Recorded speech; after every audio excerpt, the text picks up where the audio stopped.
Oh, hello. Simchrist? I don't remember your name. I apologize. Can't look it up right now because driving across Colorado. Yeah, no sweat about getting a response out. Obviously, it takes me a long time. I made these videos a long time ago, but when I'm at work, I cannot upload them. I can watch videos on my phone, and I can make comments and stuff. I'm not isolated in any sense, but the bandwidth on the oil rigs is just too small to upload or watch videos, and so until I figure out how to upload on my phone, I can't. So I was driving, I got out of the mountains, and I had time to check, and I saw that you made a comment on on my advertising video, and since when I get home I'm going to be in a big hurry to do a lot of stuff before I have to go back to work, I thought I'd make a reply. There's not that many obstacles out here, as you can see. Not all of Colorado is beautiful and mountainous, although this landscape certainly has a certain appeal to it. In any event, your comment, you said that don't you think that advertising can distort the values of consumers? And a couple comments about that. First, I think that you have, to some extent at least, conceded some ground, maybe not your entire point, but at least something. Because in your initial video, you alluded to contradictions within capitalism or free market capitalism. Although you didn't explicitly state advertising as one, you did rail against advertising. And I'm not sure if you thought it was a contradiction or not, but in the video you basically said that free markets can't work because of advertising, because advertisers can influence the purchases of others. And it's true that advertisers can influence the purchasing of consumers, absolutely, but they can't control it. They can't make consumers buy things. And I outlined why exactly in the previous video. I mean, if that was true, then, like I said, companies would be guaranteed profit. They wouldn't even need products. All they'd have to do is advertise and make people buy anything. They could just make people donate for that matter. And so you seem to have conceded a little bit without saying as much, and just saying instead now that they can control you 100% or make you buy things, you now just say that they can quote unquote distort your values. Now, I have a big problem with your use of the term distort, because this implies that you know what their values should be, and so you can tell that they've been quote unquote distorted or perverted by advertisers. Now, what are people's values supposed to be? It's interesting that you would say this, because in one of my other videos, perhaps even the advertising one, I pointed out that Venus Project people, but actually all socialists, have this weird belief that whatever their personal habits are, that those are normative, and that anybody else is wrong, and that they want a society that will provide the things that they think are important, and everyone should be happy with that. And anybody who says they want something other than that, then that's some kind of perversion. And I noticed that Peter Joseph says this a lot. Whenever somebody says, well, I want this and this and this, or what if somebody asks for this and it's something the Venus Project can't provide or doesn't promise to provide, he doesn't say, well, the Venus Project's going to ration goods and so you just can't have that. No, he says, no, those wants are aberrant. You're aberrant for wanting those. Everyone should want what I want because I'm fucking God. Well, he doesn't add that last part, but that's the clear implication. Let's give an example. When I was growing up as a little kid, one of my favorite shows on television was a cartoon called The Thundercats. And based on your age, I'm going to guess you are probably at least aware of this show. I don't know if we watched it or not. If you haven't, it was a fairly popular show in the 80s. I really liked it as a kid. And even now, I have a lot of nostalgia for it. If I hear the theme music or something, I get a little excited. Now, the people who made that show did it for profit. In fact, it was one of many shows in the 80s that were explicitly designed to sell toys. They had a toy line. The show was basically to promote the toy line. And I think the most famous show that did this was probably Transformers. And I haven't spent any money on Thundercats when I was a kid. Obviously, my parents wanted me to be happy, and since Thundercats something I like, they did spend money on Thundercat toys for me, all of which are gone now, and I haven't spent any money since I've been an adult working myself. But would you say that the fact that I like the Thundercats, or at least that I used to, or that I have a nostalgia for them, would you say that that's a distortion? That that's perverted or wrong? I mean, it's not... To say something is a distortion implies that you know what it's supposed to be. So what are people's values supposed to be? You know, if I go out to Pizza Hut at the next exit because I'm hungry, is that wrong because I'm really supposed to eat organic food only? Or whatever it is that your personal tastes are that you've decided are normative? If you can't tell what it's supposed to be, if you don't have some kind of theory as to what people actually are supposed to be like, then you have no grounds for saying that it's, quote, distorted. If people want to spend money on things that you don't value very much, that's not a distortion. And trust me, I know the feeling. I live a very Spartan life, all right? I don't spend very much money. I'm a big saver.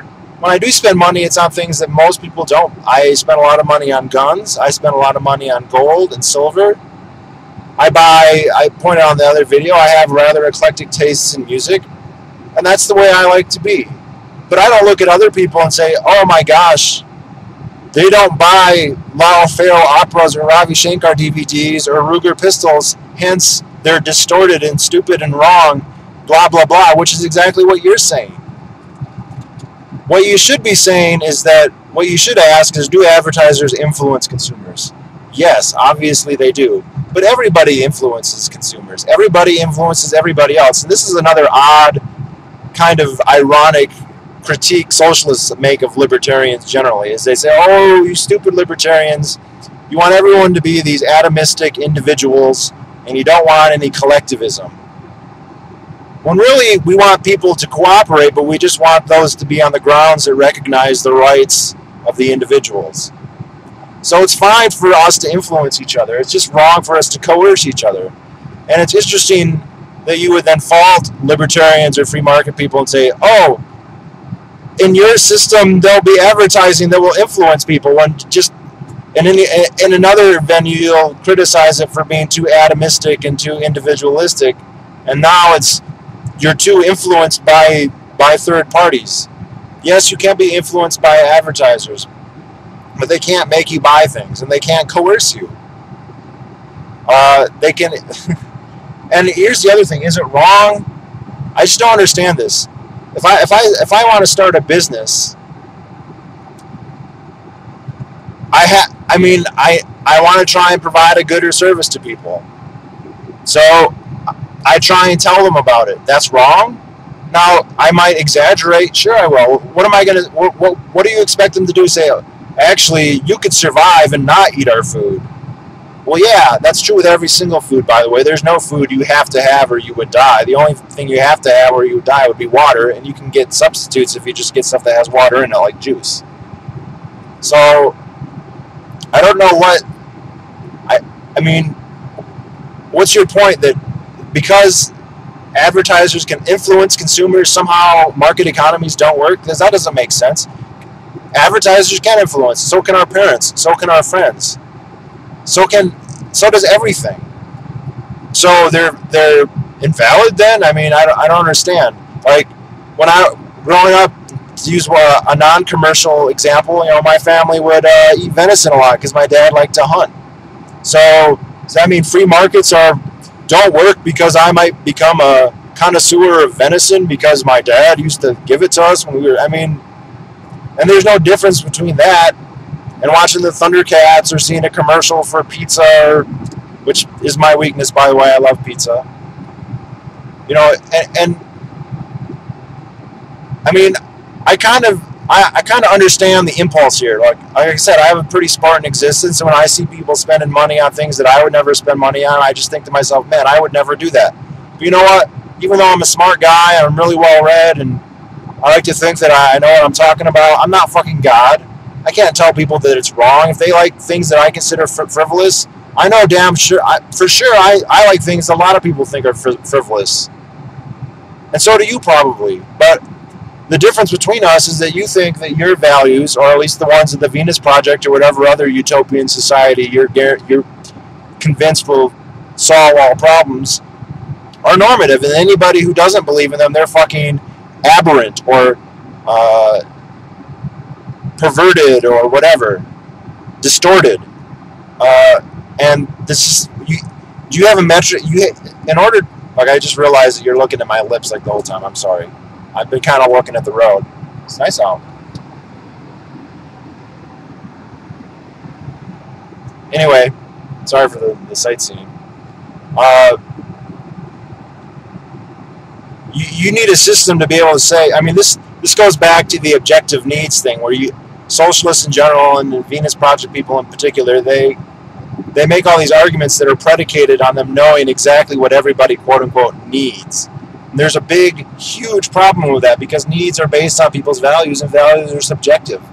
And I point this out, and I keep asking for this theory of ethics that says what we have to have, and you don't. It's never provided, but you all still stand on this scientific crow, like, oh, we're scientific, we know what you have to have. No, you don't. You're not in a position to tell me how much I value my life relative to other things, or how I want to live it. Or, I mean, you could say scientifically that if I eat a pizza that I'll gain this many calories, or I'll need to burn this many calories to be off, or I'll increase this such and such chemical by this % or whatever in my bloodstream. Sure, you can say that. And then I can say, well, you know what? I know all that. And even though I know it will make me fatter, I like the taste.